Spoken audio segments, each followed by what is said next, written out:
হে hi everyone, আমি makeup artist Sumana. আজ একটা নিউ ভিডিও নিয়ে তোমাদের কাছে চলে এসেছি। তো স্ক্রিনে যাকে দেখতে পাচ্ছ সে আমার মা। তো আজকে মায়ের আমি একটা মেকআপ করছি, কিছুই না, জাস্ট মাকে সাজাচ্ছি। আমার অনেক দিনের ইচ্ছে ছিল আমার মাকে আমি একটু সাজাবো।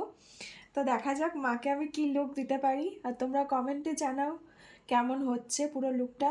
যতটা পারবো শেয়ার করব। তো এখানে আমি ফাউন্ডেশনটা ব্লেন্ড করে নিচ্ছি। অ্যাঙ্গেলটা ঠিক করতেছি। তো এখানে আমি ফাউন্ডেশনটা ব্লেন্ড করে নেওয়ার পরে লুজ পাউডারটা দিয়ে পুরো মেকআপটা সেট করে নেওয়ার পরে হালকা করে ব্লাশ আর একটু হাইলাইটারটা দিয়ে নিলাম। তো আই মেকআপটা করে আমি ফাইনাল লুক নিয়ে চলে এসেছি। এবার শোনা যাক মায়ের কেমন লাগলো। ভাই কেমন হয়েছে বল? Super duper. তোমার কেমন লেগেছে? খুবই ভালো। আমি যদি তোমার বিয়ের সময় থাকতে কার কাছ থেকে সাজতে? আমার কাছ থেকে সাজতে? আজকে বিয়েটা তাহলে হয়ে যাক। বাবা ডিউটি থেকে আসলে বিয়ে শুরু হয়ে যাবে নাকি? এই যে জামাই এখানে ক্যামেরা লাইট ধরে রেখেছে। টাটা করে দাও মা। তো তোমাদের কেমন লাগলো কমেন্টে জানিও, আর ভালো লাগলে প্লিজ প্লিজ লাইক করে যেও। আর আমার পেজ সুমনা মেকওভার পেজটাকে প্লিজ ফলো করে দিও। সবাই সুস্থ থেকো, ভালো থেকো, টাটা।